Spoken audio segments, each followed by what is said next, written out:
They knew what they were doing. Yep, that's me. You're probably wondering how I ended up in this situation. For that information, let my friend Kezakon explain. So I did the Farina OST reaction, and it actually went pretty well. But there was one thing that I didn't like about that video, and that is that I've seen all of this stuff before. So you don't get like a pure reaction kind of thing. So for this one, I invited Mac, who is this nice VTuber model right here that you can see on my screen, who has not seen these before. So we're going to be reacting to this stuff together as a person that is newer to Genshin, well, returning to Genshin, and then somebody that plays Genshin a lot. Hello, everybody. My name is Makanu, and yeah, I'm coming back into Genshin. You can say I'm newer. I acknowledge that I am new. I am newbie trash, and I am okay with that for the time being. Presently AR 35. To be fair, I was AR 26 when I returned, so it's been a sporadic upgrade. But yes, I am new. I'm curious. Yeah, it's been 2 weeks now, I think. 2 weeks, and I've grinded 10 AR level, almost 10 AR levels, so it's good to get back into it. I hate that I'm addicted to it again, but here we are. So for this video, we are going to be reacting to my fourth favorite Genshin OST, and that is going to be Arlecchino's OST. You prick. And that's why I didn't send you the link before. I should have known when you didn't want to send me the link, but on the other hand, I'm okay with this. I kind of wanted to see their whole character thing, because for those who don't know, Arlecchino's coming back to the banner, and I am in the process of mass farming primos, because the moment I saw a scythe wielder, I'm like, oh, that's my wife. They're mine. They're going to be mine. So yes, this needed to happen. And yeah, anything you want to fill me in on beforehand? Any lore bits that are really important? No, so the good thing about these demos is that they give enough of a backstory without ruining any of the lore. So like anything that is not immediate information from the get-go is kind of left out of it. So like in Farina's, they say something about Farina being the Hydro Archon, but that is literally the first thing you're told when you arrive in Fontaine. So it's not like a secret. It's not, like you doing the Geo Archon stuff right now. Do the Geo Archon that died, do you know who that is? I have a theory. We were theorizing about this last night. So I was playing more of the Geo Archon story quest. And the hint that I got was Zhongli is apparently a lot older than he looks. Given the fact that the old lady they gave the bell to when she was much younger, seemed like they were sweet on each other a little bit. As far as my guess, it would not surprise me if Zhongli is the Geo Archon, but I have not gone far enough in the quest to confirm or deny that fact. Okay, so if he is the Geo Archon, it would not say he was in his demo because of the story revolving around it. Okay, that's beneficial. That's what I mean by it doesn't give away anything in particular, right? So I will say I have one thought about the story thing, a major concept of mine. From the moment I saw Arlecchino. I see the H and my brain wants to say Chino. Arlecchino. Yep. It's the double C. It got me too. Okay, Arlecchino. The thing about Arlecchino is from the moment I saw them, they gave me mega villain vibes. And I've been waiting for the reveal that they're going to be a boss fight somewhere down the line. But then when I looked at their story thing, because I've been looking through like the character story quests, apparently I'm not going to find any of that out until Archon Chapter 5, Part 4 or something before I can even have access to that. So apparently they don't show up in my story for a while. Yes, Arlecchino is in Fontaine. That is where you meet her. So you have all of Leeway to finish, Inazuma, Sumeru, and then you get to Fontaine. So I'm hell-bent on getting waifu. I'm getting waifu, but then I don't get to see what her home is like. Does that mean that just made me realize I'm not going to be able to ascend her for a while, am I? We can TP over there and just like start some of it without triggering any of the Archon quests. We can get to Fontaine. Inazuma is the one that we can't get to yet. Okay. So like how you ran into Sumeru a little bit. On accident, yes. So if you got Kale from doing a certain floor of the Abyss, you can just run into Sumeru and fight her boss and not trigger any of like the Archon quests and stuff. You still have to go in order. So there is a teleport right now that you do have that we could teleport to the entrance of Fontaine and go into Fontaine to unlock Arlecchino stuff. All right, that's good. Because I'm gonna want to hyper level him right off the bat. And speaking of leveling, last thing before the video, screw Barbara's material. I finally saw where they were located because I ran around all of Mondstadt looking at the ground. I didn't On the realize it was. buildings! Yes, it's on the buildings. I didn't see them. I didn't look up. Gamer rule number 1. Please look up, gamers. You'll make your life better. I went around the entire city of Mondstadt checking every patch of grass for one of them because I found one in a patch of grass towards the bottom of the building. And I thought it was in the grass, not on the wall of the building. Oh, I'm in so much pain. But yes, I'm very looking forward to seeing this. Very curious of what the music and design that they're going to do with this particular character. The glitch effect that I've seen on her is one of the things I'm really curious about exploring. That's something. So whenever you want to know more about her without spoiling anything, I'll send you something else to watch in your own time. It's more of her backstory, but it kind of explains certain things. And at the end of this demo, I might say, okay, yes, I can go ahead and send it to you. It's not going to tell you any more information. The one I will say is because I did watch a lot of the trailers for Honkai, not Star Rail, no, Impact, Honkai Third Impact. A lot of the character, or Arlecchino in particular, reminded me as one of the bosses that was in Third Impact. I don't know much about Impact, the third. All I know is the trailers. My phone could never download the game properly, so I never got to play it. Like, my phone looked at it and it started smoking when I installed it, so I took that as a sign to just not. So let's get into this. Fair warning to anybody watching. 2 minutes, 50 seconds. 2 minutes, 50 seconds, so let's go for a 2-hour video of reacting. Oh, I can do it. I can do it. I'm sure we can. All right, everybody. I'm letting him control this video, by the way. Yeah, I'll be the one in charge of pausing. Legend has it that long ago, audio good? The long nights were the den of dangers untold. Like her voice.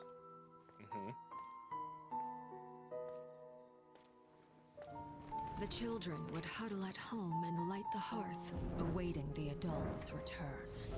Who did she piss off? Or who pissed her off?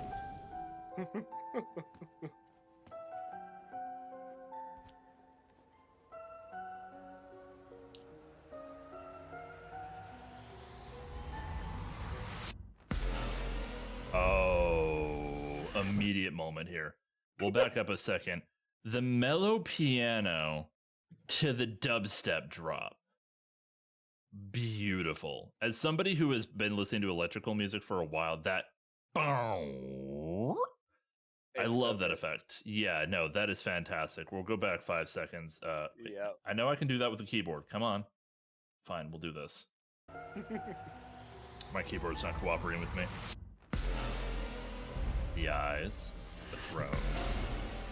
A spark cannot shatter all shadows until it sets all ablaze. Or else, to the other end of light, lie still bleak shades.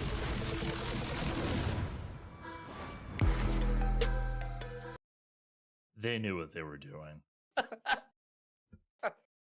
Two things. Okay. One, go ahead, the snap. and then I'm gonna say something. The snap. Every character that actually has a snap effect to them are usually the most badass. Like, beyond a shadow of the doubt. Two, the spine details on their outfit is catching my attention right now. Like the almost jewel-like aesthetic of this going up her spine. But wait a minute. Hold up. Is it just me? The way that her clothing looks, like this starts at her spine, works her way up. It almost looks like her fabric has chains going around the front of it. I don't think there's chains going around the front of it, but it does look like that. But I don't think there actually is chains going around the front of it. From somebody that doesn't know anything about the character, if I was going on context clues alone, I would get the impression that this character was a kind of a prisoner to another deity, but we're not going to get too in deep into that, just where my brain immediately went when I saw that. So, just so you know, when she does her burst, she does do the snap in-game. I'm going to be using the burst a lot, just so everybody's aware. So, I will sometimes, whenever I'm playing the game, and I did this with Arlecchino specifically, I'll turn off everything, but have like just the music and just the sound effects going. And there's this really good echoing snap that she does. It sounds so crisp. It's so good. The characters that have that snap The ones that do it properly, like the only time that's done well is when a character doesn't need to pretend they're a badass. It's like Arlecchino doesn't. you're to get rocked, and you're not even going to see it happening until you hear the sound, and there's just somebody like a Right. bunch of bodies behind you. It's so good. Her sound effects are so good in the game. You had not only did you give me somebody that's this character was made for me. There's Scythe Mommy. First Yep, off, yep. 2 Snap, 3 Dubstep. Like the glitch, I did think when I saw her glitching that dubstep kind of vibe was going to be a part of her music, but I wasn't positive because I didn't see her trailer. I was just my suspicion. I approve. It's so good. It's so good. Oh, there's a Scythe.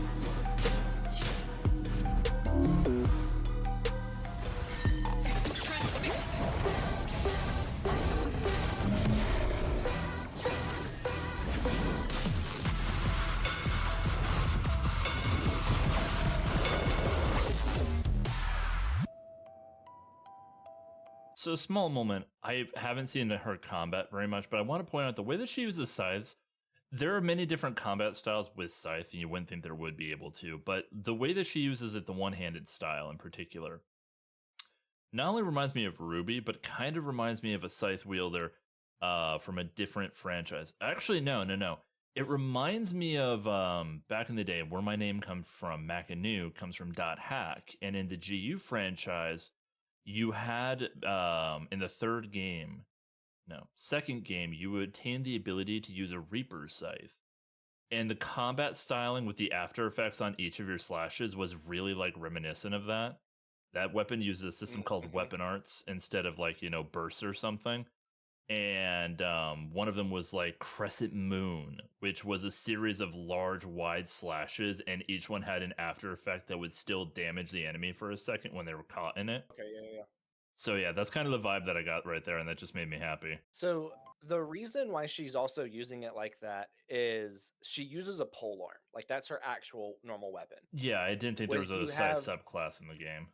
Well, if you have her signature weapon, that's what it looks like.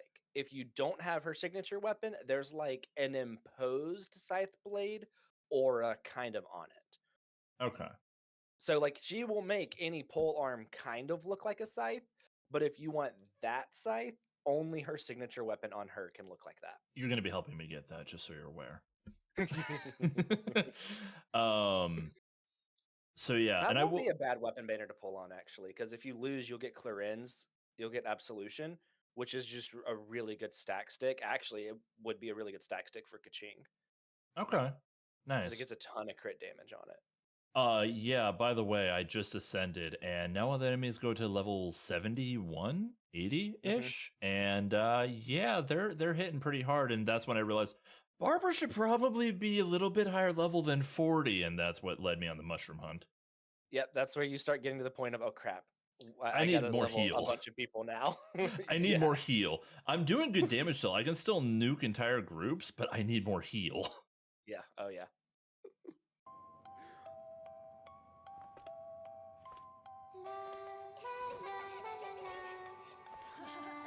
I'm assuming a tragic backstory with the repeated image or the motif of children.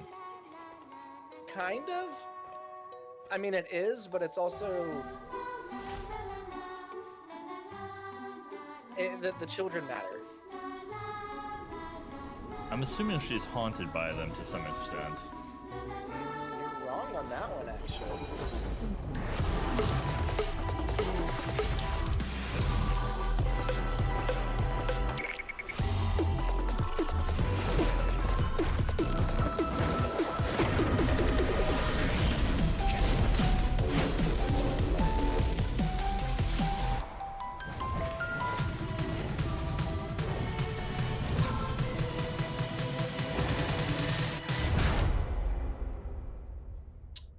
I hear that the children love to play by the fireplace. So let us continue to use the name House of the Hearth. Still, its flame is no longer needed, for you have the strength to defend yourselves.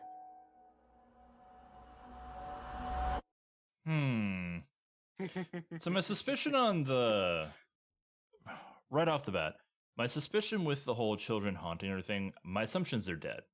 Probably. Maybe. I don't Um, know. do you Um, do you want to know the answer? It's not necessarily a spoiler. I'm going to run my theory by you, and then what you can do is tell me if I'm right or wrong. Okay.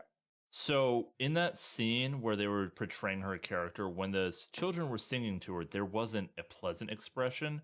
It was almost like an acknowledgement, and that's where my brain went was she knows they're there, they're always with her, and that could be symbolic of the fact that of whatever they're tied to in her story.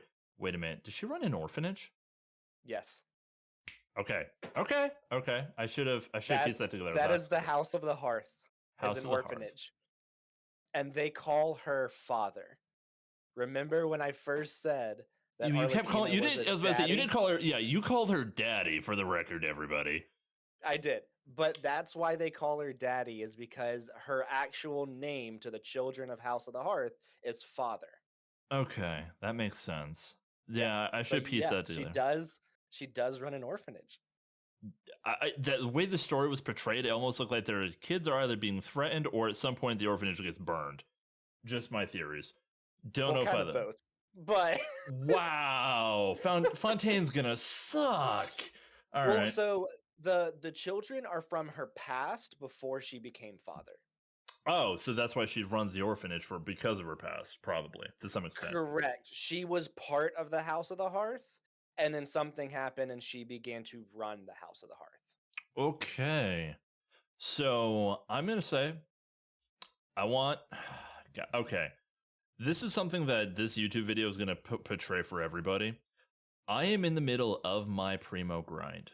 As we Mhm. speak, I am now sitting at over 25 spins, I believe, worth of primos and the spins Okay. that I have. I'm aiming before she comes out because apparently I'm going to want to spin on the one that's coming out right before her, which is Motorcycle Mommy.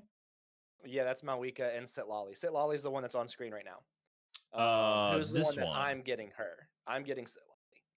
So Um, Sitlali is one of the 5 stars, I'm assuming, of the banner. mhm. Yep. Okay, I want to make sure she wasn't gonna be able to, because you said that the motorcycle one I should spin on because of motorcycle her, and then somebody else that's 4 star on the banner that you thought I want or I should look So into. I believe that Bennett is going to be one of the 4 stars on this upcoming banner. And then Chevy, I think, is going to be potentially on Arlecchino's banner. Okay, But Bennett is really, really good with Arlecchino. okay. Chevy can be used with Arlecchino, but Chevy can also be used with Kaching in a very weird, interesting way. Even when I get Arlecchino, it's gonna be really hard for me to stop using Kaching regularly. So even when Hmm. I have her leveled up, I will be fighting to see which one of them gets the most screen time. I'm gonna be entirely honest with you because I have like such a love for Kaching right now. They've done me nothing but good so far. So what I do is whenever I start playing for the day, I just flip a coin to decide what party I'm going to use. So because like I've True. been using like Arlecchino and Emily, and then I'm like, oh, this time I want to use Bountiful Core, and then I'll just play Bountiful Core for that day, and then oh, well, I kind of want to use Sethos, so I'm gonna go use Sethos for the day, and I'll just like swap who all I use, All right.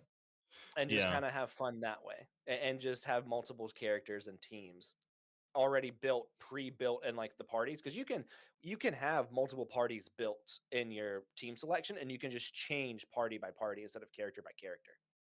I'll need to do that So at some point because I'm going to have a yeah, party specifically meant for when I need to pull out Amber for elemental purposes and just swap it back. what most people do is they literally have a party of like Amber, Sayu, Dia, and then like one other character that can actually do damage, and that's their like overworld party, because Dia will make you run faster during the day. Sayu has the fastest, or one of the fastest, overworld movement speeds.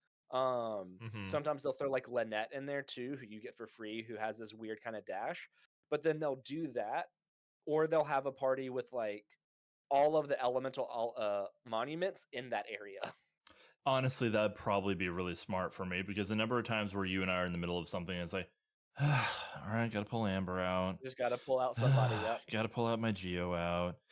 I literally, I was doing exploration with Zach, and there was this pyro monument, and I only had Dia.